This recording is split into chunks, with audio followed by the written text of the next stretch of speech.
हम लोग जो है हिंदी को लेकर के चर्चाएं कर रहे हैं। हिंदी को लेकर है कौन सी, जो हर कंपटीशन, चाहे उत्तर प्रदेश की जो यूपी की पुलिस वाली है, उत्तर प्रदेश जो पुलिस कांस्टेबल वाली वैकेंसी है, चाहे एसआई हो, चाहे एएसआई हो, या एसएससी जीडी हो, मतलब भारत की वो हर एग्ज़ाम जहाँ पर हिंदी पूछा जाता है उन सब में यूज़ होने वाले उन सभी टॉपिक को हम कवर करते हुए चल रहे हैं।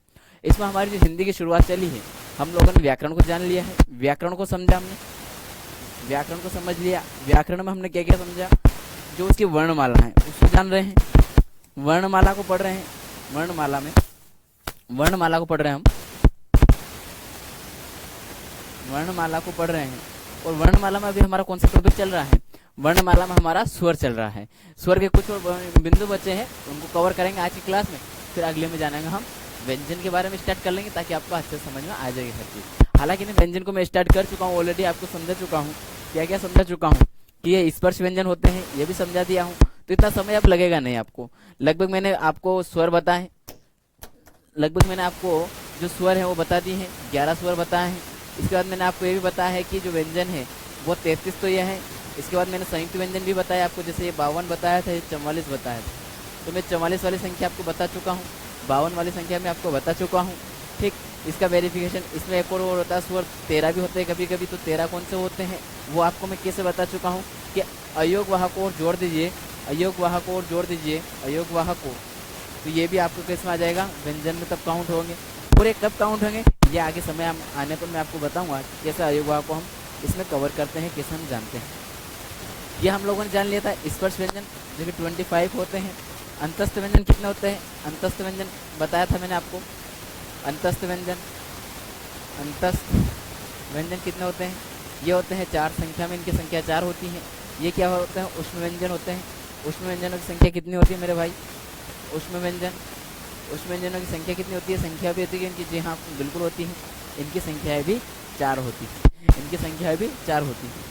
स्पर्श व्यंजन हो या उष्म व्यंजन, अंतस्थ व्यंजन हो या उष्म व्यंजन हो, इन चारों ग्रुप को, सॉरी इन तीनों ग्रुप को, स्पर्श व्यंजन को और अंतस्थ व्यंजन को और उष्म व्यंजन को, इसके लिए मैंने आपको एक ट्रिक बताई थी, वो है कचोटता प्यार। क्या है, कचोटता प्यार है आपका, उसमें आप शर्म कर लो मेरे दोस्त। क्या बताया था कि कचोटता प्यार है आपका, थोड़ी शर्म कर लो। यही आपकी ट्रिक थी, या मैं आपको पिछली क्लास में ऑलरेडी बता चुका हूँ। खैर आगे बढ़ते हैं। इसके बाद हमने 52 का जो वेरिफिकेशन जाना था, उसमें क्या जाना था, 52 वाले में उसमें जाना था कि ये जो 52 व्यंजन हो रहे थे इसमें कौन कौन से काउंट होंगे। तो 44 तो पुराने हमारे चले आ रहे हैं। 44 कौन है, जिसमें इसमें कौन है, 11 स्वर है और 25 स्पर्श व्यंजन है, 4 जो हमारा ये उष्म व्यंजन है और 4 हमारा अंतस्थ व्यंजन है। ये हमारे ये इस तरीके से ये श्रृंखला 24 की बनती है। इसके बाद में ये जो संयुक्त व्यंजन इनकी संख्या भी 4 है। कौन कौन से हैं मैं ऑलरेडी लिख के बता चुका हूँ, बार बार लिख के मैं डिस्कशन करके यहाँ टाइम वेस्ट नहीं करूँगा, आज के टॉपिक पे जाऊँगा। द्विगुण व्यंजन कौन सा है, 2 है, इनकी संख्या 2 होती है, दोनों बता चुका हूँ, अड़ा और अड़ा। इसके बाद में अयोगवाह की संख्या कितनी होती है, 2 होती है, जैसा कि मैंने अभी बताया। इन दोनों का मैं बता चुका हूँ, अम और अह। अब आपको कमेंट बॉक्स में ये बताना है कि अम को क्या क्या कहते हैं और इसको किस नाम से जानते हैं। जैसा कि चलो एक मैं बता देता हूँ ताकि आपको बताने में आसानी हो जाएगी। जो अम है उसको कहते हैं अनुस्वार। क्या कहते हैं, अनुस्वार कहते हैं, इसको अनुस्वार कहते हैं। तो ये इसको क्या कहेंगे वो आपको बताना है, इसको क्या कहते हैं वो आपको बताना है। ठीक, चलिए आगे बढ़ते हैं। आगे क्या है हमारा अगला, हम लोगों ने ये जो परिभाषा है वो समझ लिए थे, हम स्वर जान चुके थे। स्वर किसे कहते हैं, जो स्वतंत्र हो, और जो स्वतंत्र नहीं हो वो व्यंजन है। ठीक, इनमें व्यंजन में हमें स्वरों की आवश्यकता पड़ती है। इसको मैंने इस तरीके से समझाया था आपको, जरा एक बार वो समझ लीजिए, जरा अलग अंदाज समझिए। ये जो है ये बेरोजगार नहीं है, इसको ऐसे समझिए, ये बेरोजगार नहीं है, ऐसे समझ लीजिए, ये बेरोजगार नहीं है और इसके पास पैसे भी हैं, धन है, धनवान। क्या है, धनवान है। तो ये जो होगा, जब उसके पास पैसे भी होंगे और धनवान भी होगा, तो ये बेरोजगार नहीं है और माशाल्लाह ये क्या है, धनवान भी है। तो ये स्वतंत्र रहने के काम करेगा, स्वतंत्र रहने का प्रयास करेगा, तो ये स्वतंत्र रहेगा।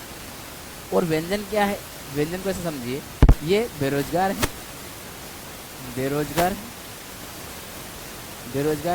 इसको रोजगार की आवश्यकता है, धनवान नहीं है, धनवान नहीं है, नहीं है। इसको रोजगार की आवश्यकता है, इसको रोजगार की आवश्यकता है, रोजगार की आवश्यकता है।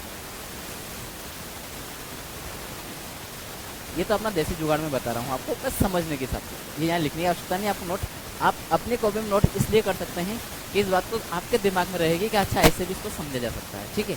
खैर, अब यहाँ आपको क्या देना कि ये जो बेरोजगार हैं तो इसकी शादी नहीं होगी, इसकी शादी नहीं हुई, ये शादी नहीं हुई, शादी नहीं हुई, इसकी शादी नहीं हुई, ठीक। आगे बात समझ में। और इसकी शादी हो गई, शादी हो चुकी, शादी हो गई, हो गई, हो गई, हो गई, ठीक। अब इसकी तो शादी हो गई तो ये क्या है, स्वतंत्र है। जिसकी शादी हो गई वो स्वतंत्र है। हालांकि रियलिटी लाइफ में उल्टा होता है, लेकिन ठीक, इसको छोड़िए। आप आइए यहाँ पर, क्या कि जो शादी हो गई वो हो गया स्वर, और जिसकी शादी नहीं हुई वो हो गया व्यंजन। खैर, आगे आते हैं। ये मैं बता चुका था आपको, ये तो वैसे छोटा सा ये था, आपके लिए रिव्यू चल रहा है, आपको याद करवा रहा हूँ। मात्रा के आधार पर इनकी संख्या 10 होती है, बता चुका हूँ। अ की कोई मात्रा नहीं होती, किसकी नहीं होती है, अ की नहीं होती है, ठीक है। इसके बाद में जो मैं आपको स्वरों का वर्गीकरण पढ़ाया था या उसका भेद बताए थे, तो उसमें मैंने आपको समझाया था कि जो मात्रा या उच्चारण के आधार पर होते हैं उनके भेद 3 होते हैं, ह्रस्व स्वर, दीर्घ स्वर और लघु स्वर, सॉरी प्लुत स्वर। मतलब ह्रस्व या लघु बात एक ही होती है। इसके बाद में दीर्घ होता है और ये प्लुत स्वर होता है। ये जो हिंदी वर्णमाला है, हिंदी वर्णमाला के आधार पर स्वरों की संख्या कितनी होती है, तो दीर्घ और ह्रस्व या लघु मतलब 2। हिंदी वर्णमाला के अनुसार स्वरों की संख्या 2 होती है, लेकिन जो उच्चारण के हिसाब से 3 होती है। जो ये है, ये वाला स्वर, ये हिंदी में प्रयोग नहीं होता है, हिंदी में प्रयोग नहीं होता है, हिंदी में प्रयोग नहीं होता है, लेकिन ये किस में होता है, संस्कृत भाषा में होता है। इसलिए हमको पढ़ना पड़ता है। क्यों पढ़ना पड़ता है, क्योंकि हिंदी की मदर लैंग्वेज कौन सी है, हिंदी की मदर लैंग्वेज कौन सी है, हिंदी की माताजी कौन है, संस्कृत है, संस्कृत से ही जन्मी है, तो कहीं ना कहीं उसके शब्द उसमें आ जाते हैं, मिल ही जाते हैं। तो इसीलिए इसको हमको पढ़ना पड़ता है। खैर, अब आगे चलते हैं हम लोग, आगे क्या जानेंगे, आगे जान लेते हैं हम लोग। अगला कौन सा है, जो स्वर है मैं आपको बता चुका था कौन कौन से होते हैं स्वर, कौन कौन से होते हैं, लघु स्वर अ, ई, उ और री, ठीक। ये आपके एग्जाम में क्वेश्चन होगा, इसलिए इसको मैं वापस से लिख दे रहा हूँ, ये आपके एग्जाम में आएगा क्वेश्चन में, तो इसलिए मैं इसको रिवाइज करवा दे रहा हूँ। अगला है दीर्घ स्वर। दीर्घ स्वर में कौन सा आएगा, जरा जानिए दीर्घ स्वर में कौन आएगा। तो दीर्घ स्वर में आपका आएगा आ, ई और उ। मुख्यतः ये 3 आएंगे, मुख्यतः, मैं क्या बोल रहा हूँ, मुख्यतः, मुख्यतः। और कुल दीर्घ स्वर पूछे, कुल दीर्घ स्वर पूछे, कुल दीर्घ स्वर पूछे, कुल दीर्घ स्वर पूछे, तो उसमें बता दीजिएगा संख्या में 7। ये संख्या में 7 कौन कौन से, जरा इनको जान लीजिए, जरा इनको जान लीजिए, इन सातों को, इन सातों को जानिए आप। इनकी संख्या में 7 है, तो ये कौन से हैं ये जान लीजिए थोड़ा। ये संख्या में 7 कौन कौन से हैं, तो मेरे भाई एक तो आ रहेगा, एक तो आ रहेगा, दूसरा आपका ई है जो है सही, इसके बाद में तीसरा आपका ऊ है जो है सही, ठीक। इसके बाद में आपका ए आएगा, इसके बाद में आई आएगा, इसके बाद में ओ आएगा, और ओ के बाद में औ आएगा। क्या आएगा, औ आएगा, क्या आएगा, औ आएगा।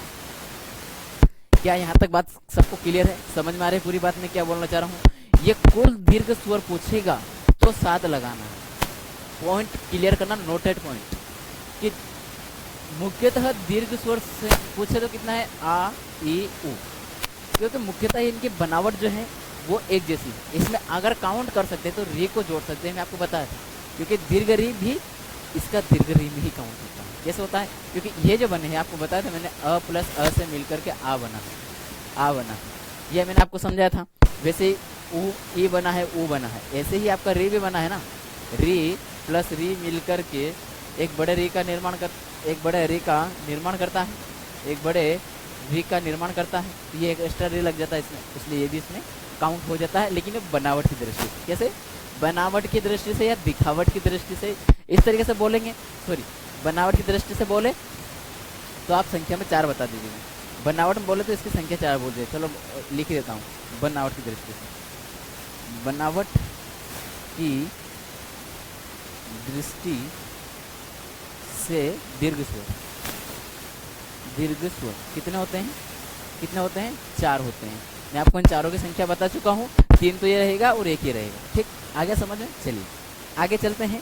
दीर्घ स्वर मैंने 3 ही तरीके से बता दिया कि दीर्घ स्वरों की संख्या जो है वो किस किस तरह से आपसे पूछी जा सकती है और कौन से नहीं पूछी जा सकती है, सारी बात मैं आपको समझा चुका हूँ। चलिए फिर आगे बढ़ते हैं। अगला आता है पुलुस स्वर। मेरे भाई पुलुस स्वर के ऊपर मैं हालांकि मैं बहुत सारी बात आपको बता चुका था, लेकिन एक छोटी सी बात जो मैं उस समय शायद नहीं बता पाया था, वो नोट कीजिए कि पुलुस स्वर जो है ना, इसकी मैंने परिभाषा आपको नहीं लिखवाई थी। तो इसकी परिभाषा क्या है, या फिर लिखवाई होगी, लिखवाई तो होगी, हाँ लिखवाई थी। मतलब जो लघु है, लघु स्वर है, और लघु स्वर ऐसे लिख लीजिए, शॉर्ट में लिख लीजिए, लघु प्लस दीर्घ। जो दीर्घ होते हैं, जो दीर्घ स्वर होते हैं, दीर्घ स्वर होते हैं, उनसे भी क्या करता है, अधिक समय लेता है, उनसे भी अधिक समय, अधिक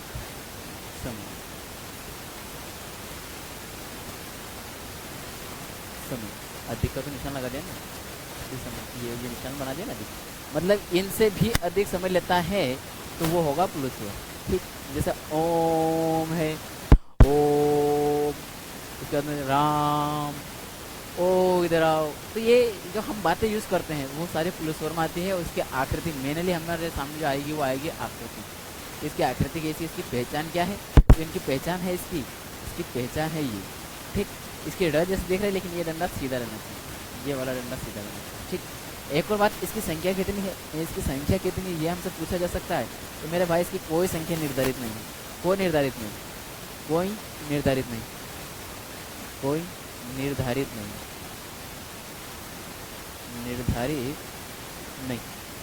ठीक, चलिए आगे बढ़ते हैं, आगे चलते हैं, आगे देखेंगे आगे क्या था, संयुक्त स्वर। संयुक्त स्वर में बता चुका आपको कौन कौन से संयुक्त स्वर होते हैं, जरा बताइएगा मुझे, जरा बताइए संयुक्त स्वर कौन कौन से होते हैं।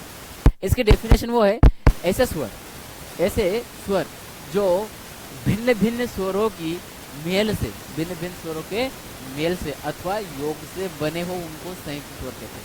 बात समझ में आई, बात क्लियर है। भिन्न भिन्न स्वरों, इससे भिन्न भिन्न स्वर,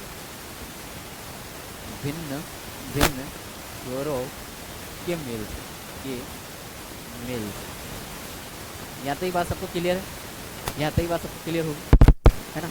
चलिए आगे जानते हैं आगे क्या हो रहा है। आगे हम जानेंगे किस बात को, जो इसमें मतलब संयुक्त स्वर कौन कौन से होता है।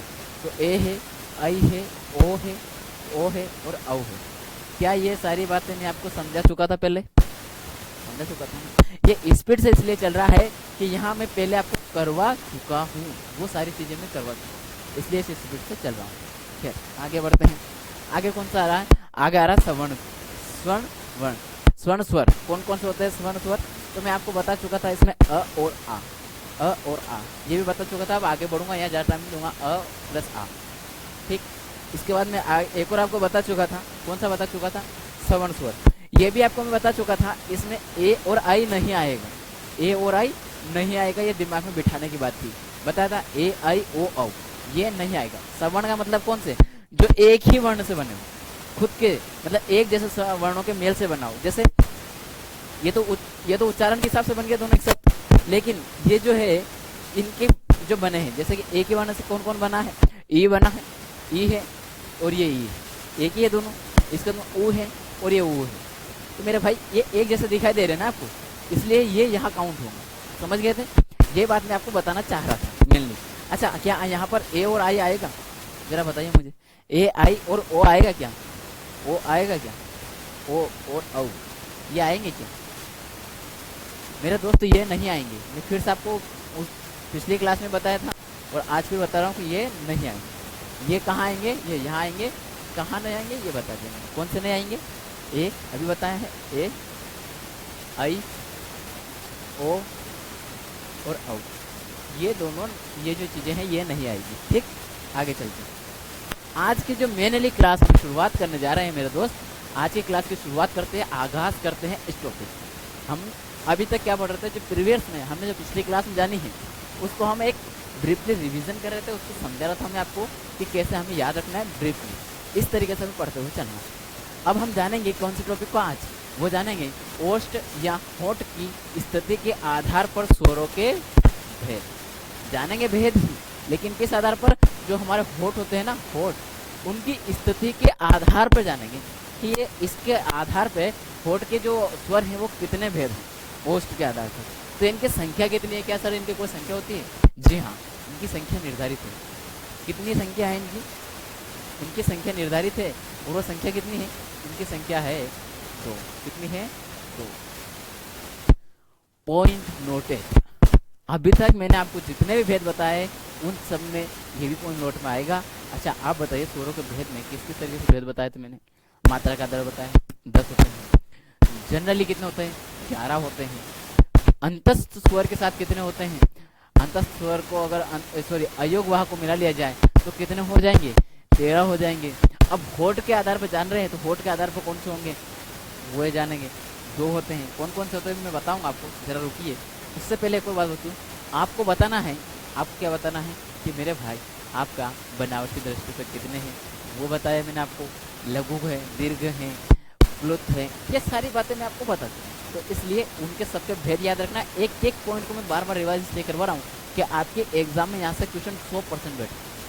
ठीक, खैर आते हैं। जो होठ के आधार पर 2 होते हैं वो 2 कौन से होते हैं? आपके होठ के आधार पर कैसे बनेंगे आप बोलो जरा। वृत्ताकार होंगे। और एक तो आपकी होठ की जो आकृति बनेगी, कैसी बनावट की बात आ रही है ना, उसकी स्थिति के आधार पर। स्थिति का मतलब क्या? आपके होठ जो है, आपका मुंह जो है, बोलते टाइम पे उसकी आकृति कैसी कैसी काम कर रही है, किस तरह से। जैसे देखिए क्या होठ की कोई आकृति बनी? जरा ध्यान दीजिएगा मेरे मुंह पर। तो हाँ बिल्कुल साहब, एक मुंह लंबे लंबे मुंह, गोल गोल नहीं बनता। आ में मुंह खुल रहा लेकिन गोल आकृति फिर भी नहीं बन रही। ई में भी नहीं बन रही। ई नहीं बनी। ऊ देखिए, ऊ ऊ ऊ ऊ ऊ तो ऊ में आकृति गोल बन गई। मेरे दोस्त यहाँ ये 2 भेद जो है ना, ये कौन कौन से होने वाले हैं? यही तो 2 भेद होने वाले हैं। होठ के आधार पर और क्या बनेगा? जब आप उच्चारण कर रहे हो तो उसमें कम से कम 2 आकृति बनेगी। तो वो कौन कौन सी बनेगी? एक तो वृत्ताकार आकृति बनेगी, एक तो वृत्ताकार बनेगी, वृत्ताकार आकृति बनेगी। दूसरी कौन सी बनेगी? दूसरी कौन सी बनेगी? इसी को क्या कहते हैं? व्रतमुखी बोलते हैं। इसी को व्रतमुखी बोलते हैं। और दूसरी बनेगी वो अवृत्ताकार बन जाएगी, क्योंकि ये वृत्ताकार है। तो जो बिना वृत्ताकार होगी उसको क्या बोलते हैं? अ लगा दीजिए। अ का मतलब क्या होती है? जो वृत्ताकार नहीं है, ये तो काम करता है ना, तो अवृत्ताकार, अवृत्ताकार। ये हो गया आपकी कौन सी? अवृत्ताकार। इसको क्या कहेंगे? एक और वर्ड, एक और बोलते हैं इसको, क्या नाम से जानते हैं इसको? एक और किस नाम से जानते हैं इसको? इसको जानते हैं व्रतमुखी। क्या जानते हैं? व्रतमुखी, व्रतमुखी। ठीक मेरे दोस्त, समझ गए मेरे दोस्त? चलिए साथियों चलते हैं। इसके बाद में ये कौन सा होगा? ये होगा आपका अव्रतमुखी, अव्रतमुखी, अव्रतमुखी। क्या यहाँ तक सबके बात क्लियर? एक एक कौन यहाँ तक क्लियर चल रहा है? चलिए ठीक, अच्छी बात। यहाँ तक अगर आप समझ रहे हैं तो इसके बाद जाने के वृत्ताकार में कौन कौन सा आएंगे और अवृत्ताकार में कौन सा आएंगे। क्या इसके भी याद करने देखें? जी हाँ, आपको मैं एक अच्छा अंदाज के साथ समझाऊंगा। बस आपको दिमाग में यही चीज बैठानी है कि सर ये वृत्ताकार है तो इसमें कौन सा आ रहे हैं और ये अवृत्ताकार में कौन सा आ रहे हैं। मेरे भाई हमें कोई भी याद रखना तरीका याद नहीं रखना चाहिए, कोई भी। क्यों? क्योंकि हमें जो बोलना है उसको तो ध्यान देना है कि हमारे मुंह की आकृति किस किस शब्द में गोल बन रही है। वृत्ताकार का मतलब क्या है? गोल, गोल आकृति। गोल आकृति किसमें बन रही है वही दिमाग में बिठाना है। जिसमें गोल आकृति बनेगी वो वृत्ताकार में आएगा, जिसमें नहीं बनेगी वो सब इसमें आ जाएंगे। क्या आपके सामने 11 स्वर है? याद है 11? उन 11 स्वरों को अगर एक बार याद कर रखे हैं तो मेरे भाई उसमें आपको बार बार क्या याद करना? ऐसे डिवाइड क्यों करना बार बार? छोटे छोटे टुकड़ों में क्यों याद करना? जब आपको उसका लॉजिक पता है, लॉजिक समझ गए हो, कॉन्सेप्ट समझ गए हो, तो आपको रटने की आवश्यकता नहीं पड़ेगी। और मैं रटवाऊंगा एक भी चीज नहीं, मैं हमेशा आपको क्या बताऊंगा, उसका लॉजिक क्या है, उसके डेफिनेशन क्या है, वो चीज समझाऊंगा आपको, उसके हिसाब से लेकर चलूंगा। आपके दिमाग के अंदर बैठे, रटना आपको कोई भी चीज ना पड़े। एग्जाम हॉल में आप उसको सोल्व कर सको, फंसो ना सको। रटे हुआ सवाल वहाँ फंसा सकता है पॉइंट देकर, लेकिन बिना रटे हुए एग्जाम में फंसता नहीं है, डायरेक्ट आंसर निकलता है पढ़ते से। तो मेरे भाई आपको यही दिमाग बिठाना है कि जो वृत्ताकार है उसमें कौन कौन से आ रहे हैं। जरा मैंने अभी आ ई ऊ ऊ, देखिए अ आ क्या गोल बन रही है? अ आ नहीं बन रही है, तो कहाँ जाएंगे? कहीं ना कहीं इधर ही आएंगे। अब आप नोटिस करेंगे इस बात को, ये जो बन रहे हैं मेरे, ये इधर ही आएंगे। अ आ, अब वृत्ताकार आ रहे ना, अ आ। इसके बाद में ई नहीं बन रहा गोल, ठीक है, ई ठीक है। इसके बाद में ओ, अब रुकिए जरा, यहाँ मत लिखिए सर, यहाँ मत लिखिए, क्योंकि ओ आकृति गोल बन जा रही है। ये ओ आ गया, ये ओ आ रहा है, ये बड़ा ओ आ रहा है। इसके बाद में ओ में बन रही है। इसके बाद में औ में बन रही है। जी हाँ, बन रही है। इसके बाद में बीच में सर आपने छोड़ तो दिए संख्या है, कौन सी छोड़ दी आपकी संख्या? आपको संख्या छोड़ी, आप बोल रहे हैं सर ए और आई छोड़ी। तो मेरे भाई जैसे आप ओ और औ में आ गया मैं लिखता हुआ, लेकिन अभी आपको बता देता हूँ ए आई यहाँ आएगा। अब देखिए मैं आपके सामने है ना अच्छे से याद करवा देता हूँ आपको, एक बार आपको अच्छे से याद करवा देता हूँ। यहाँ पर आपको याद करवाता हूँ कि ओ और आ ई आई ये किस तरह की आकृति में कैसे लिख दिए मैंने, अवृत्ताकार और वृत्ताकार कैसे बता दिया है। आपको नोटिस ये करना है, जरा बोलिए अ आ ई उ इसका ए हो गया, आई नहीं बन रहे ना आकृति, ओ और औ मेरे भाई मेरी आकृति केवल इन 4 स्वरों में, 4 स्वरों ओ औ इन चारों में मेरी आकृति गोल बन रही। मुझे केवल ये एक शब्द याद रखना है। अगर तुम्हें इस बात का एहसास हो रहा हो, आप लोगों को ये बात दिमाग में आ रही हो कि जब मैंने आपको संयुक्त व्यंजन बताया था और वहाँ बना करके दिखाए थे कि ए आई कैसे बना, ओ औ कैसे बना, तो मेरे भाई आपको ये पता होना चाहिए कि ए आई बना था ई के संयोग से, ई और ए ये जो है ई और अ के संयोग से ए बना था। क्या ये बात पता है? इन दोनों के योग से ये दोनों मिलने के बाद ये बना था। क्या ये बात दिमाग में आ रही? जब ये दोनों अगर मिल के बने थे तो मेरे भाई ये जिस ग्रुप में होंगे ना, अ और ई जिस ग्रुप में होगा उसमें ए और आई तो आना तय है। क्यों आना तय है? उनका हमें स्थान याद रखने की जरूरत नहीं बनावट की, क्योंकि ऑलरेडी उनके जो मेन बंदे हैं वो उसी ग्रुप में हैं, तो वो उसी में जाएंगे। इसके बाद रही बात किसकी? वृत्ताकार की। जो ओ है और औ है, आपको जरा याद है कि ओ जो है ओ में अ और उ मिलके बना था, अ और उ। तो मेरे भाई जिसका ज्यादा इफेक्ट रहेगा उसी की ओर ज्यादा खिंचाएगा। यहाँ तो दोनों एक ही जगह था तो कोई दिक्कत नहीं थी, लेकिन यहाँ पर गड़बड़ी हो रही कि अ जो है इधर जा रहा है, उ इधर जा रहा है। तो मेरे भाई बड़ा कौन है?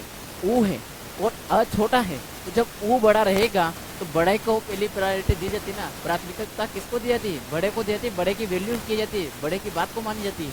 तो यहाँ बड़ा उ था इसलिए इसको किस ग्रुप में डाल दिया? बड़े के ग्रुप में डाल दिया, बड़े के ग्रुप में डाल दिया। खैर अब जानते हैं हम जो आपको बताना चाह रहे थे वो सारी बातें समझाने वाली बात हो चुकी है। खैर ठीक है, अब आता हूँ मैं आपको इसको अलग डिब्बे में पैक कर दूँ ताकि आपको क्लियर समझ में आएगा कि आपको ये बातें याद रखना है, आपके एग्जाम की दृष्टि से बहुत महत्वपूर्ण होने वाली है। ठीक है, चलिए आपको ये सारी बातें आई होप समझ में आ गई होगी। अब जानते हैं अगला क्या था। जो होठ है उसकी स्थिति मैंने आपको बता दी। अब इनके संख्या पूछता है, कभी कभी क्या करता है आपसे इसकी संख्या पूछ सकता है।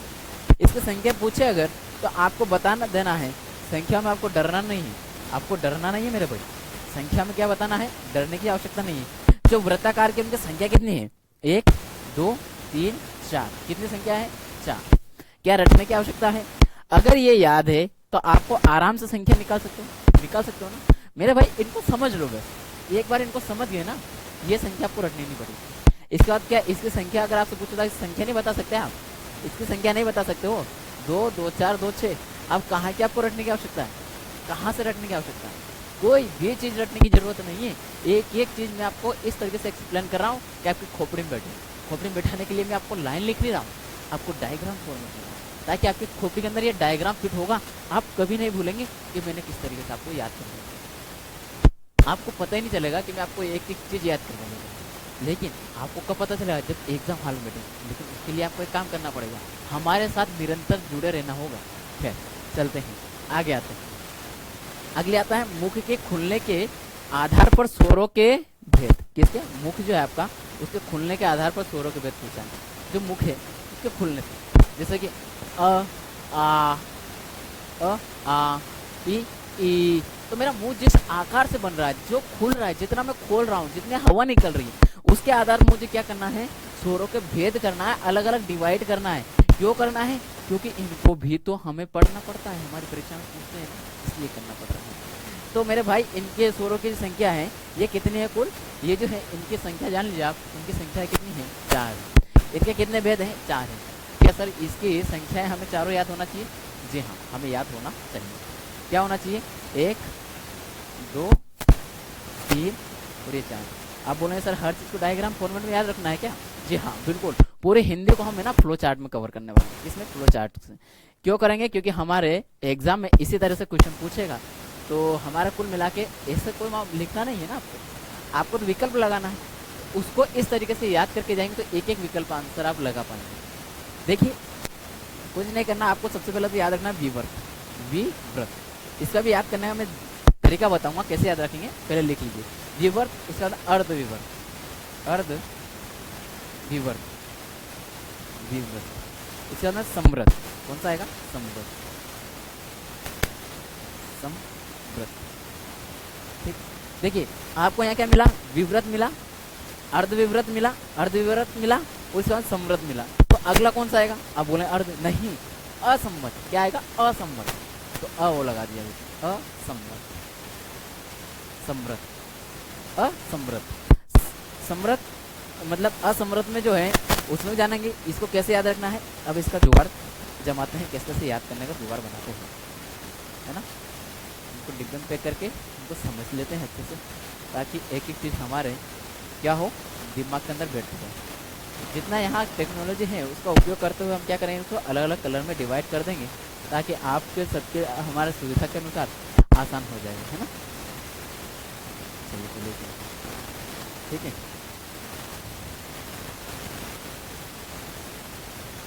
खैर ठीक है, चलिए आते हैं हम हमारा टॉपिक को कवर करते हुए चलते हैं। आपके सामने जो विव्रत है, विव्रत को आप इन चारों को पहले तो याद कैसे रखो। पहले क्या होता है कि आपका मुख खुल रहा है। कब खुल रहा है?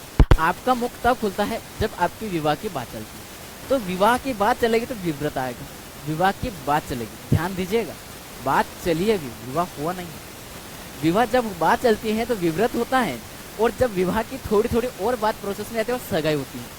जब सगाई होती है तो अर्ध विवाह, मतलब आधा विवाह तो आपका उस दिन हो जाता है। सगाई जब होती है आधा विवाह माना जाता है हमारे भारतीय संस्कृति में। पहले शादी से पहले सगाई की जाती है। तो जब विवाह होने वाला है उससे पहले आपका क्या हो गई? सगाई हुई। तो पहले तो बात चली, बात चलने के बाद आपकी बात से बड़ी आ गई और सगाई हो गई, लड़का लड़की दोनों ने पसंद कर लिया। अब आ गई अर्ध विवाह हो गया, मतलब सगाई हो गई, अर्ध विवाह हो गया। जैसे अर्ध विवाह हुआ उसके बाद में बोला कि भैया जी क्या चलेगा, अब तो चलेगा हमारे साथ में घूमना फिरना। हमारे तो सगाई हो गए, हम तो साथ में घूमेंगे फिरेंगे। और दोनों के घर में क्या होकर लड़ाई हुई है। आप बोल रहे हैं हम साथ में घूमेंगे, क्या करेंगे? संग संग घूमेंगे। क्या बोल रहे हैं? संग संग घूमेंगे, संग संग घूमेंगे। तो आपके घर में क्या हुई? लड़ाई हुई, दोनों के घर में लड़ाई हुई, लड़का और लड़की। मम्मी पापा कहते हैं नहीं नहीं शादी से पहले साथ में नहीं घूमना। तो लड़के कहते हैं, वो क्या कहते हैं? साथ में संग संग नहीं घूमना, संग संग नहीं घूमना। किससे पहले? शादी से पहले। क्या याद हुआ? याद करने की जरूरत है। मुख खुलने के आधार पर आपका मुंह कब खुलता है? जब आपका विवाह की बात चल रही हो तो आपके चेहरे पे मुस्कान आ जाती है। जब मुंह खुल रहा है, मुस्कुराहट आ गई है, खुल गया मुंह, तो विवाह की बात स्टार्ट हुई तब। और जैसे विवाह की बात में सगाई हुई, सगाई होने के बाद आपके दिल में लड्डू फूटे कि अब तो हम दोनों साथ साथ घूमेंगे, अब हम बेरोजगार नहीं है। वो बेरोजगारी वाली बात समझे ना, वो आते हैं, हम बेरोजगार नहीं है, अब तो हम साथ साथ घूमने वाले हो गए, हम तो स्वतंत्र बन गए। लेकिन दोनों के घर वालों ने क्या बोला? घर वालों ने बोल दिया साथ साथ नहीं घूमना, संग संग नहीं घूमना। समझ गए? अब ये तो संग घूमने की बात सम्मत आ जाए, समृत आ जाएगा, और नहीं घूमने के लिए असमृत आ जाए। क्या ये ट्रिक समझ में आई? जी चलिए चलते हैं आगे, करते हैं हमारी शुरुआत। इसको समझते हैं कि विव्रत में कौन कौन से जो है वो आएंगे। तो इसमें सबसे बड़ी बात दिमाग में बिठानी है, इसमें पूरा मुंह खुलता है, पूरा मुंह खुलता है, खुलता। ठीक है, अब इसमें पूरा मुंह जो खुल रहा है, तो क्या सर इसमें पूरा मुंह खुलने पर क्या हमारे सामने कोई शब्द ऐसा आ रहा है जिसमें पूरा मुंह खुल रहा हूँ? जरा बताइए मुझे, खोल के दिखाइए। नहीं खुल रहा। आ भाई खुल रहा है यार, ये तो सही है ना, आ रहा दिमाग में, मतलब ये तो तय है कि आ तो आना मेरा 100% सही है ना। खैर आ हो गया। आ के बाद में आप बोलिए, आ के बाद में ई नहीं खुल रहा, ऊ नहीं खुल रहा, जो भी आप अगला जो बोलेंगे उसमें पूरा मुंह नहीं खुलता दिखेगा। ओ में गोल आकृति बनेगी लेकिन मुंह पूरा नहीं खुलेगा, केवल आ में खुलेगा। तो विवाह कभी होगा? जब आया हो तब तुम्हारा मुंह पूरा मुस्कान आएगी ना विवाह की बात। आ गया, ये तो याद हो जाएगा विवाह शब्द से। एक एक चीज याद करवाऊंगा मेरे भाई, ऐसे ट्रिक में पूरा चैप्टर, ये व्याकरण पूरा ऐसे चैप्टर में चल रहा है, ऐसे ही मजाक की जोक में, और वैसे ही पूरी हिंदी चलेगी। बस आपको क्या करना है, हमारे साथ जुड़े रहना, ठीक है। अगला देखते हैं, अगला कौन सा? अर्ध विव्रत। अर्ध विव्रत में मेरा भाई क्या हो रहा है? मुंह पूरा नहीं खुलता है, मुंह पूरा नहीं खुलता, पूरा नहीं खुलता, पूरा नहीं खुलता। ठीक है, मैं ऐसे शॉर्ट लिख रहा हूँ। पूरा नहीं खुलेगा तो कौन से ऐसे हैं जिसका पूरा मुंह नहीं खुलता है, जिसकी वजह से पूरा मुंह नहीं खुलता है? जरा मुझे बताइए, बोलते हुए चलिएगा, जरा बोलते हुए चलिएगा। आप जो बोले खुल रहा है क्या? नहीं खुल रहा है। अ में तो नहीं खुल रहा है, ठीक, अ में नहीं खुल रहा है। ए आई में भी नहीं खुल रहा है। ए आई में देखिए आप क्या करेंगे, ए आई आई ए थोड़ा ये ऐसा लग रहा है कि दूसरे में जा सकता है, तो थोड़ा दिमाग बैठाइएगा। पूरा मुंह नहीं खुल रहा है वो सर, ठीक है, क्योंकि पूरा मुंह तो इसमें भी नहीं खुलेगा और इसमें भी नहीं खुलेगा, दोनों में पूरा मुंह नहीं खुलेगा, तो उसको तो हमें डिवाइड करना पड़ेगा ना। ये तो आसानी से याद हो गया, आ एकला आएगा, लेकिन यहाँ थोड़ा डिवाइड करना पड़ेगा मेरे भाई। क्या करना पड़ेगा आपको? ए ओ, क्योंकि हमें यहाँ सिर्फ 2 भागों में नहीं बांटना, 4 में बांटना ना, थोड़ा दिमाग बिठाने वाली बात है। ये ए जो है ए थोड़ा हम क्या कर रहे हैं, इसमें जोर नहीं लगा रहे हैं, और आई इसमें जोर लगा रहे हैं ना, इसलिए यहाँ आई आ जाएगा। क्या आएगा? आई। अब ये तो नियम है, बटे हुए तो हमें उस तरीके से समझना है, कौन से किस में आएगा वो मैं समझाऊंगा। ए आई हो गया, उसके बाद में आप देखिए ओ और आओ, जो ओ वाला वो वाला नहीं, ये वाला आओ, ये वाला चंद्र जो ऊपर बिंदी आती है ना, वो वाला। समझ में आ रहा है यहाँ तक? यहाँ तो समझ में आ रहा। इसके बाद में आओ, ये जो है आपका ये वाला आओ आओ। आप यहाँ देखेंगे तो केवल एकमात्र ऐसा है जो छोटा, जो लघु है, बाकी ये दीर्घ का है। और ये तो हमने बाहर से ला रखा, वो है ना अंग्रेजी के शब्दों के लिए यूज करते हैं ना, वो वाला आओ। जैसे डॉक्टर, ये इस वाले को कहाँ यूज करते हैं? डॉक्टर, कॉलेज, उसमें यूज करते हैं ना, वो वाला आओ है, वो वाला आओ है, ठीक है, समझ रहे हैं? अब जानते हैं हम समृद्ध। समृद्ध में कौन सा आएंगे, जरा दिमाग बिठाइएगा, यहाँ और आसान हो जाता है याद करने में। कैसे आसान हो जाता है, जरा समझिए। समृद्ध की संख्या में जो लिख रहा हूँ वो थोड़ा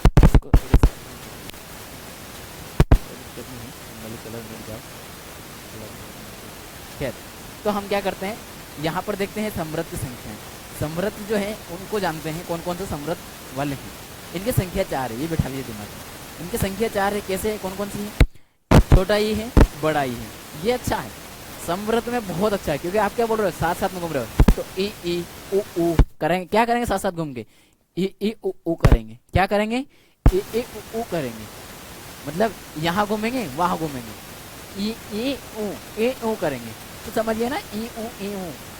अरे भाई समझो, थोड़ा लॉजिकली समझो यार मेरा भाई, मेरा कहना है तुमसे गलत मत लीजिए। खैर, अब जानते हैं हम क्या। अब ये जो आपके सामने ई उ, तो साथ साथ घूमने वाले जो थे उनके लिए कौन सा है? ई उ। क्या आसानी से ये बात समझ में आ गई? पूरी आ गई। अब जानते हैं जो आपके बच्चे कौन से 11 स्वरों में कौन कौन सा आ गए? आ गया है, अ आ गया है, ए आई आ गया है, इसको थोड़ा 11 में काउंट हमने नहीं किया तो इसको नहीं गिनेंगे, ये भी आ गया। तो 1 2 3 4 5 6 7 8, कितने और बचे? 3 और बचे। वो 3 कौन से बचे? आप कहेंगे सर 3 और कौन से बचे? फिर 3 कौन से बचे ये पूछेंगे आप, 3 कौन से बचे हैं? तो 3 को आपको मैं बताऊं तो कौन कौन से आएंगे, कौन कौन से आएंगे, जरा ये भी जान लीजिए मेरे दोस्त, कौन कौन से आएंगे। तो वो आएगा आपका जो अगर ये हो गया आपका पूरा, तो कौन सा बचा है बताइए जरा। आपका एक तो ए बचा है और एक ओ बचा है, एक ए और ओ, कौन सा बचा है? ए और ओ, ए और ओ बचा है। ये 2, इनकी संख्या कितनी है? 2 है, संख्या हम 2 हो गए इनकी। क्या यहाँ तक पूरी बात क्लियर आई आपको समझ में? चलिए ठीक है, करते हैं हम लोग यूज, आगे बढ़ते हैं। विवृत, अर्धविवृत, समृद्ध और असमृद्ध, समझ गए इनकी ट्रिक, अंदाज? चलिए आगे चलते हैं। अगला कौन सा आ रहा है, इसके मैं समझेगा। जीव या जिह्वा के आधार पर स्वरों के भेद। जीव या जिह्वा के मतलब जो आपकी जीवान है, इसके आधार पर, ये जो है ना जीव, इसके आधार पर बताना हमें। इसका पता है, ये जो जीव है इसका ही, इसको ही जिह्वा कहते हैं। दिमाग बिठा के रखिएगा, तद्भुत तत्सम। उन शब्दों को ये कैसे होता है मैं समझाऊंगा, तद्भुत तत्सम ऐसी अंदाज में, मतलब बोलते रहे ना, आपको हर चीज़ एक ट्रिक के अंदाज में चलेगा, चाहे कोई भी। जो टॉपिक आपको ज़्यादा डिफिकल्ट लगे, आइए कमेंट कीजिए, सर ये टॉपिक कितना सरल कर समझा सकते हो, समझा के दिखाइए, जरा देखिएगा उसका आउटपुट कितना अंदाज में मिलेगा। इतना सरल में मिलेगा कि और कहीं नहीं मिलेगा, ये तो तय है। ऐसा ही नहीं हिंदी की इतनी कमांड बनाएंगे भाई, लगता एज में छोटा हूँ लेकिन हिंदी में कुछ बहुत कुछ कर रहा है, कभी से मेहनत कर रहा है। खैर, अब आते हैं जो हमारी कहाँ पर आगे, जिह्वा के आधार पर आते हैं। तो इसके भेद जो होंगे, इसके भेद कितने होते हैं? जिह्वा के आधार पर इसके भेद 3 होते हैं। कितने होते हैं? 3 होते हैं। हमें मेनली सबके संख्या तो पता होना चाहिए कम से कम। जब संख्या हमें पता होगी तो हम धीरे धीरे क्या करेंगे, उस चीज़ को हम समझते हुए चलेंगे। खैर अब चलते हैं हम कि कौन कौन से होते हैं। तो जरा ये जानिए आप, जिप की आकृति बनाइए, जिप की आकृति बनाइए। यहाँ बनाते हैं जिप की आकृति, यहाँ बनाते हैं जीभ की एक आकृति। ये आपकी जीभ है जो पीछे से लटकी होती है, ये आपका तालु होता है ना, वहाँ जुड़ी होती है। हालांकि ये जीभ की मेन आकृति नहीं बने, लेकिन एक मान लीजिए कि आपकी जीवा है, क्या है, जीवा है, ये आपकी जीवा है। तो इसको 3 भागों में बांटा जाता है। कितने भागों में, हमने अभी देखा कि 3 भागों में बांटेंगे। चलिए 3 भागों में डिवाइड करते हैं। इसको पहले मैं यहाँ जोड़ लेता हूँ थोड़ा सा, तो आपको क्या होगा, इसमें कलर जो डालेंगे ना, वो कलर डालना हमारे लिए आसान हो जाएगा। ठीक है, इस तरह से कुछ गलत बन गया ना। ये हमने 3 आकृति इसकी बना दी है, 3 भागों में इसको डिवाइड किया, और तीसरा भाग हमने अलग कलर कर लेते हैं ताकि आपको हर चीज़ को आसानी से समझ में आएगा। अग्र हो गया, पश्य भी कर देते हैं भाई, पश्य को ये वाला हो देते हैं। ठीक, ये हो गया 3 भाग। ये हमारी जीवा है, ये क्या हमारी जीवा है, क्या है, जुबान है, जीभ, क्या है, जीभ। जैसा ही मैंने अभी आपको यहाँ बताया है, क्या क्या हमें किसके आधार जानना, जीभ या जिह्वा के आधार पर जान रहे हैं हम। तो इसको 3 भागों में हमने डिवाइड कर लिया है, जीभ को 3 भागों में डिवाइड कर लिया है। इसमें अग्र, मध्य और पश्य। अब आप जरा मुझे बताओ, अग्र कौन सा होगा, मध्य कौन सा होगा और पश्य कौन सा होगा। आप इस जीवान को, ये इसका आगे का भाग, जरा मैं इधर लिखता हूँ, ये आगे का भाग, आगे का भाग जो कि हमारा ये जो है, ये आगे का भाग है, क्या है, आगे का। तो ये हो गया अग्रभाग, क्या हो गया, ये अग्रभाग हो गया। ये क्या हो गया, अग्रभाग। क्या समझ गए यहाँ तक, अग्रभाग, ये अग्रभाग हो गया। ठीक, आगे इसके बाद देखेंगे आप, तो अग्र के बाद में आप जब पीछे जाएंगे तो आपके जुबान के बीच में, आप बीच में देखेंगे जहाँ चौड़ा होता है मुंह, जुबान थोड़ी, वहाँ की आकृति बनती है। तो ये क्या हो गया, मध्य भाग होगा, मध्य भाग हो गया, मध्य भाग हो गया, मध्य भाग हो गया। ठीक, जैसे मध्य भाग हुआ, इसके बाद में अगला कौन सा आता है आपका, सबसे लास्ट में जो तालू के पास होता है यहाँ पर, उस वाली की बात कर रहे हैं, जिससे लटकी हुई है, जिसकी वजह से चल रही है, जिसकी वजह से आगे काम कर पा रहे हैं, जिसकी वजह से हम बोल पा रहे हैं। ये जो यहाँ बंधी हुई है, इसकी वजह से हम बोल पा रहे हैं। तो इस भाग को क्या कहोगे, इस भाग को कहोगे आप, क्या, इसको पश्य भाग कहोगे, क्या कहोगे, पश्य भाग कहोगे, पश्य भाग, कौन सा, पश्य भाग। क्या ये बात आप सबको क्लियर हुई, यहाँ तो हर बात समझ गए क्या। चलिए खैर, अब हम बात करते हैं किसकी, जो हमारी जीवा में अग्रभाग है उसकी बात करेंगे, जो मध्य भाग है उसकी बात करेंगे, और पश्य भाग है उसकी बात करेंगे। लेकिन ये हमारे काम का नहीं है, इसको करते हैं इरेज, क्योंकि ये तो हम बस एक छोटा सा समझाने के लिए लिखे थे आपके लिए, है ना। इसको क्या करता हूँ मैं, अलग जिस कलर में जो लिखा है उसका उसी कलर को डाल देता हूँ, ताकि आपके लिए क्या हो जाएगा, सुविधाजनक होता चलेगा मेरे भाई। खैर, इसके बाद जानते हैं हम आगे। खैर आइए चलते हैं, हमारा टॉपिक की ओर आते हैं। क्या बोल रहे थे, जो अग्रभाग है उनमें कौन कौन से स्वर आएंगे। सर इसको याद कैसे करेंगे, याद करने का इसका कोई तरीका, ट्रिक की आपको ज़रूरत ही नहीं है। आपकी जो जीवान है उसके 3 भाग हैं, आपके जुबान के 3 भाग हैं, अग्र, मध्य, पश्य, अग्र, मध्य, पश्य। अब आपको ये दिमाग बैठाना है कि सर अग्र भाग से कौन से स्वर बोले जाएंगे, मध्य भाग से कौन से बोले जाएंगे, और पश्चिम भाग से कौन से बोले जाएंगे। ये स्वर हमसे पूछे जाएंगे, तो इनकी संख्या कैसे याद करेंगे, इनको कैसे रटेंगे क्या। नहीं नहीं नहीं मेरे भाई, इसको भी रटने की आवश्यकता आपको नहीं पड़ेगी। क्यों नहीं पड़ेगी, जरा आप देखिए, बोलिए जरा, क्या आपके जीवन में आपको कहीं भी हलचल दिखाई दे रही, कहीं भी नहीं, वो रुकी हुई है, एक जगह बैठी हुई। जब एक जगह बैठी मतलब वो बीच से काम कर रही है, तो बीच में हल्की से उठेगी, आप थोड़ा सा ध्यान देना, तो वो हल्की सी, ये जो अगला भाग है वो नीचे रहेगा, पिछले भाग नीचे रहेगा, लेकिन बीच का ऊपर उठा रहेगा, तब जाके वो अ की आकृति का उच्चारण कर पा रही है। तो अ की जो आकृति बन रही है वो किससे बन रही है, अ से बन रही है। अ की जो आकृति बन रही है वो किससे बन रही है, मध्य भाग से बन रही है। किससे बन रही है, मध्य भाग से बन रही है। मतलब जो बीच में आता है, देखिए आपको इसे याद रखना, सबसे छोटा बंदा जो है, अ हमारे लिए सबसे छोटे मात्रा मान के चलते हैं, है ना। तो अ जो है वो क्या होता है, सबसे छोटा है, तो उसको ना तो आगे कोई वैल्यू देते हैं, ना लास्ट में कोई वैल्यू देते हैं, उसको बीच में बिठाते हैं। अब बाइक लेके चलते हैं, बाइक लेके जा रहे हैं, छोटा बच्चा है, छोटे बच्चों को बीच में बिठाया जाता है हमेशा। मेरे भाई ये छोटा बच्चा है, इसको मोटरसाइकिल के ऊपर बीच में बिठाया जाएगा, क्योंकि ये गिर जाएगा, पीछे बिठाएंगे, आगे बिठाएंगे तो गिर जाएगा, इसको पीछे वाला बंदा पकड़ेगा और आगे चलाने वाला चलाता जाएगा। क्या समझ में आई बात। हालांकि ना आज के समय आप देखेंगे तो आगे बिठाते हैं, लेकिन वो थोड़ा बड़ा होने के बाद बिठाते हैं। वो सबसे ज़्यादा छोटा होगा तो उसको बीच में ही बिठाया जाता है। पहले प्रायोरिटी कहाँ रहता है, बीच में बिठाने की प्रायोरिटी देते हैं। क्यों, क्योंकि उसको हम बीच में ही बिठाएंगे ताकि वो गिरे ना। तो यहाँ पर गिर सकता है ये। जो है पश्चिम में गिर जाएगा, अग्र में गिर जाएगा, फिसल जाएगा, गिर जाएगा, लग जाएगी, हाथ पे टूट जाएंगे, इसलिए उसको मध्य में रखते हैं।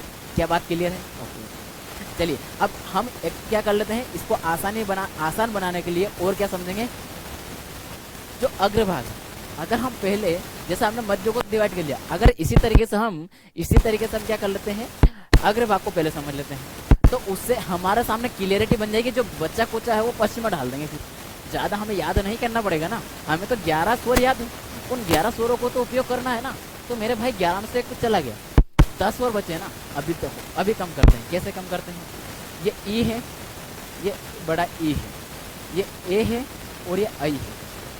जरा ध्यान दीजिएगा, जो ई है, ई है, ई ई ई ई, आपका आगे का भाग देखो वो पलट रहा है, इधर उधर मुड़ रहा है, ई ई ई ई, तो वो नीचे जाके यू है ना, वो यू जा रहा है नीचे, तो ये ई की बात आ रही, ई की बात आ रही। ऐसे आप देखेंगे तो ए आई ए आई ए आई। और मेरे भाई आपको ए का बनावट जो बताई थी मैंने आपको, इनकी आकृति बताई थी मैंने आपको, बनाने का तरीका बताया था कि ए जो है वो किससे मिल के बना है, अ प्लस ई से मिलके बना। और अ और ई में बड़ा कौन, ई बड़ा, अ और ई में बड़ा कौन, क्योंकि हमारा जो अ है वो तो छोटा है ना, हमने बोला ना अ छोटा है, तो अ और ई में बड़ा कौन, ई बड़ा।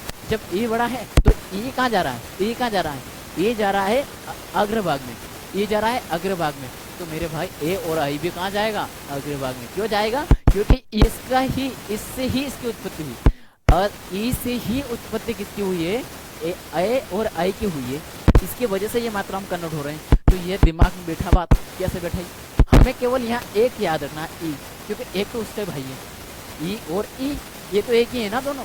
जब दोनों की बनावट सेम है तो उच्चारण भी सेम आ रहा है। जब उच्चारण सेम आएगा तो एक ही जगह से उच्चारण होगा, और जब तो एक ही जैसे मुड़ेगी, एक ही जगह से मुड़ेगी, एक ही में जाएगा।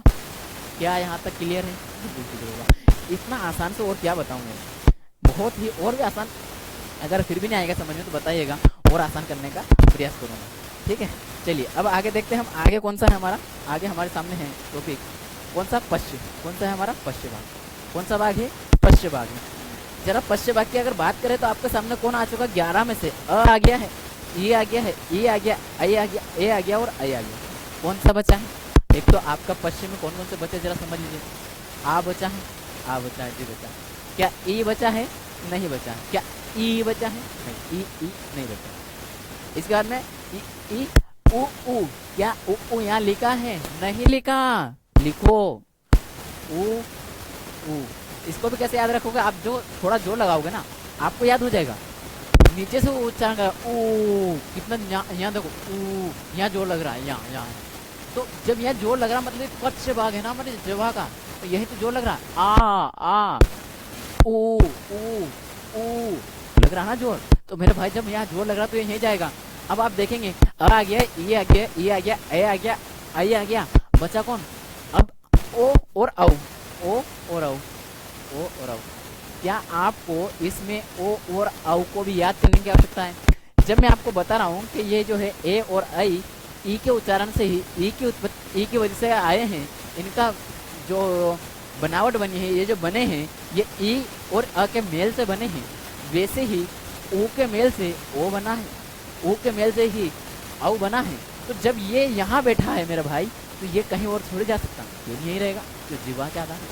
क्या आपको कोई याद रखना, केवल आपको एक अ याद रखना है, केवल अ याद रखना है, एक ई याद रखना है और एक ऊ रखना है। आ तो ऑटोमेटिक चला जाएगा, आ तो आप जोड़ डाल रहे हो, इसलिए आ को तो सबसे पहले डिवाइड कर दोगे, सबसे पहले भगा दोगे।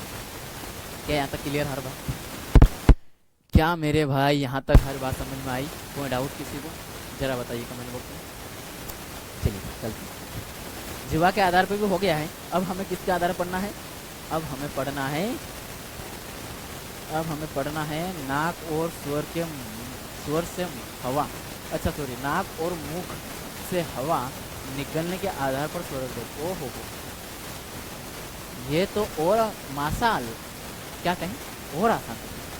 किससे कहें, जो आपका नाक, ये नाक और ये मुंह, इन दोनों के आधार पर कौन से स्वर है जो बोले जाते हैं। हो, ये तो और आसान हो गया, आसान टॉपिक हो गया। क्या इनकी कोई संख्या निर्धारित है? जी हाँ, इनकी संख्या निर्धारित है, इनकी भी संख्या निर्धारित है और इनकी संख्या में 2 है। नाक और मुख से हवा निकलने के आधार पर दो तरह से इसको बांटा गया है, डिवाइड किया गया है। वो 2 कौन कौन से हैं? वो है अनुनासिक और अनुनासिक। अनुनासिक अनुनासिक अनुनासिक अनुनासिक और अनुनासिक अनुनासिक। आपको इसका दूसरा नाम वगैरह सब मैं नोट करके लिखवा दूंगा, बस आप अभी एक एक पॉइंट याद कीजिए। एक एक पॉइंट याद करने में फ़ायदा ये होगा मेरे भाई कि आपको एक एक बात समझ में आएगी कि मैं क्या बोलना चाह रहा हूँ। आपको ये अनुनासिक याद रखना है, इसमें भी अनुनासिक है, इसमें अन उपसर्ग लगा देना है, याद कुछ नहीं करना है, केवल इतना याद करना है कि इसके जो 2 भेद है, कौन सा का अनुनासिक है और दूसरे में अनु उपसर्ग लगा के लिख देना चाहिए। हो गया, अन उपसर्ग लगा दिया, हो गया। तो अनुनासिक और अनासिक अनुनासिक। आप बोलेंगे सर अ कहाँ इसमें? तो ये जो अ है, ये जो लिखा है आपका न, ये न पूरा नहीं, ये आधा न है, तो इसमें अ प्लस हो चुका है। अ प्लस होगा तो क्या हो जाएगा? अन हो जाएगा। समझ गए, है ना? चलिए, अब आपको मैं जो बताने वाला हूँ अनुनासिक और इनको, इसको क्या कहते हैं? इसको क्या कहते हैं? स अनुनासिक भी बोलते हैं। तो क्या बोलते हैं? सा अनुनासिक।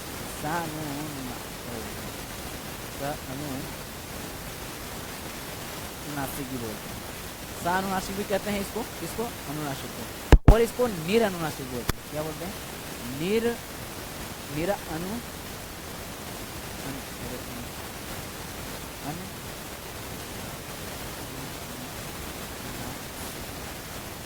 क्या ये बात समझ में आ रही है? यहाँ पर पूरी बात की है।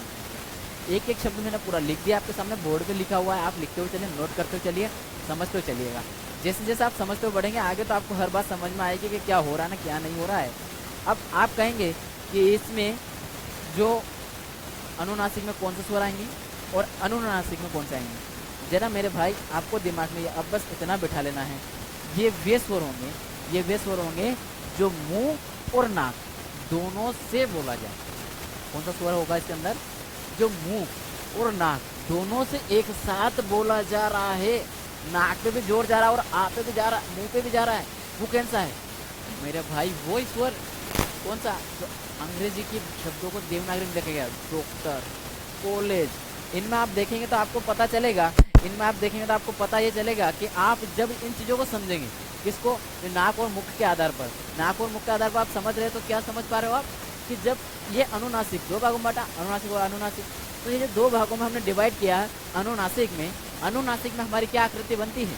वो ये बनती है कि हमारे ये इसमें केवल और केवल जो अंग्रेजी का शब्दों में प्रयोग करने वाली मात्रा है वो प्रयोग होगी। तो वो प्रयोग होने के लिए हमारी कौन सी होगी? आप जानेंगे कौन सी? इसमें कौन सी आ जाएगी आपकी? अपने आप इसमें इंक्लूड क्या हो जाएगा?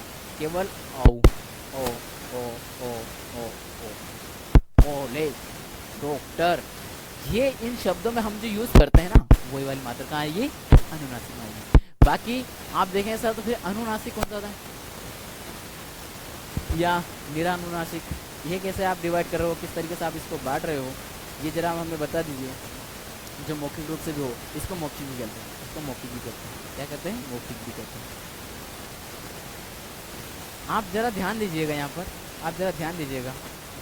आपको मैंने स्पर्श व्यंजन समझाया था, आपको मैंने स्पर्श व्यंजन समझाया था। उस स्पर्श व्यंजन में मैंने आपको उस समय आपको मैंने पंचमाक्षर पढ़ाया था। उनकी जैसे आकृति किस मात्र, उनमें भी हम नाक से बोलते हैं। हालांकि ये हम आगे भी जानेंगे, जब हम व्यंजन जानेंगे तो मैं बताऊंगा, लेकिन एक कनेक्टिव बता रहा हूँ कि कैसे इसको आप डिवाइड करके रखेंगे। यहाँ पर व्यंजन नहीं आएंगे और यहाँ पर स्वर कौन से आएंगे, उसको आप कैसे डिवाइड रखेंगे, इसलिए कनेक्ट करवा रहा हूँ, ध्यान दीजिएगा। वो जो पंचमाक्षर है उनको भी हम नाक से बोलते हैं। आप बोलें क्या सर वो आएंगे यहाँ पर? मेरे भैया जी जरा ध्यान से सुनो, ये हम बात किसकी कर रहे हैं? स्वर की। और वो कौन से पंचमाक्षर जो बता रहा हूँ वो होते हैं व्यंजन, वो स्वर नहीं होते हैं, इसलिए वो नहीं आएंगे। और यही बोलने के लिए मैंने यहाँ ये पॉइंट छेड़ा है कि आप नोट करके लिखिए कि जो स्पर्श व्यंजन के जो ग्रुप है उसका पंचमाक्षर अंग्या, अंग्या, अना और न, म, ये किसमें? अनुनासिक के अंतर्गत, अनुनासिक के स्वर वाले भाग के अंतर्गत नहीं आते हैं। महत्वपूर्ण होते हैं। ठीक, आगे चलते हैं। इसमें कौन सा आएंगे फिर से, इसमें कौन सा आएंगे, तो इनकी संख्या 3 होती है। कितनी संख्या होती है इनकी, 3 संख्या होती है। इनकी संख्याएं मुख्यतः 3 होती है। वो कौन कौन सी होती हैं, जरा आप भी नोटिस करेंगे, जरा आप भी नोटिस कर रहे होंगे तो आप क्या समझेंगे, अ बोली, अ आ ई। तो जब इनको बोल रहे हैं इसमें नाक का बिल्कुल प्रयोग नहीं होगा। इन तीनों में नाक का बिल्कुल प्रयोग नहीं होगा। ई, तो ई जब बड़ा ई बोले तो उसमें नाक में थोड़ी बहुत हवा जाएगी, नाक से हवा निकलेगी, लेकिन आपकी ई में नहीं निकलेगी, आपकी आ में नहीं निकलेगी, आपकी अ में नहीं निकलेगी। ये 3 ऐसे स्वर है जिनमें नाक से हवा बिल्कुल नहीं निकलेगी, मतलब नहीं आ रही। तो इनको छोड़ करके जो बचेगा वो इसमें आ जाएगा। मतलब ये अनुनासिक हो गया, बाकी अनुनासिक हो गया, और अनुनासिक मतलब जो नाक से हवा नहीं निकल रही उनको काउंटिंग में। समझ गए बात। इसमें केवल मुख से हवा निकलेगी, केवल मुख से हवा निकलेगी, क्योंकि मुख के आधार पर पूछे ना, तो केवल मुख से हवा निकलेगी, केवल मुख से हवा, मुख से मात्र केवल। और यहाँ क्या होगा, यहाँ क्या होगा, इसकी परिभाषा यहाँ लिख लीजिए, मुख प्लस नाक, दोनों से हवा निकलेगी, दोनों से हवा, दोनों से अगर हवा निकल रही है तो वो किस में आ जाएगा, वो अनुनासिक में चला जाएगा, वो यही चलेगा। क्या बात क्लियर सबको, यहाँ तक मेरे ख्याल से हर बात समझ में आई होगी। मैं आपको एक पॉइंट नोट करवा रहा हूँ, नोट करके लिखाऊंगा। हालांकि मैंने सगोश और घोष और सगोश आपको नहीं बताया ना, घोष और सगोश नहीं बताया ना, घोष और सगोश नहीं बताया, हाँ मैं बताया है। लेकिन आज की क्लास को हम विराम देंगे क्योंकि आज का समय होने चला है। मिलेंगे अगली क्लास में घोष और अघोष के साथ में। लेकिन आपको इतना बता दो, एक नोट करके, नोट में लिखिए, नोट में लिखिए क्या, कि सभी स्वर लिख लीजिए, सभी स्वर सघोष होते हैं। क्या होते हैं, सघोष होते हैं या घोष होते हैं, घोष होते हैं। ये बात आप सभी दिमाग में अच्छे से घुसा लीजिएगा। जब मैं घोष अघोष पढ़ाऊंगा व्यंजन, वहाँ ये बात आपको समझाऊंगा, बताऊंगा भी सही। लेकिन उससे पहले आपको क्या बैठा लेना है, दिमाग में ये बात बैठा लेना है। ठीक, चलिए आज की क्लास को विदाई देते हैं। अभी सभी स्वर का मतलब सब समझ गए आप। 11 स्वर इसके अंदर आएगा, 11 स्वर आ जाएंगे, 11 स्वर इस संख्या से आ जाएंगे, है ना। क्या है, घोष सघोष एक ही बात होती है। घोष को ही सघोष बोला जाता है और अघोष अलग होता है। क्या होता है सघोष, क्या होता है अघोष, जानिए अगली क्लास में। तब तो आप बने रहिए हमारे साथ। चलिए मिलेंगे अगली क्लास में, तब तक के लिए जय हिंद जय भारत।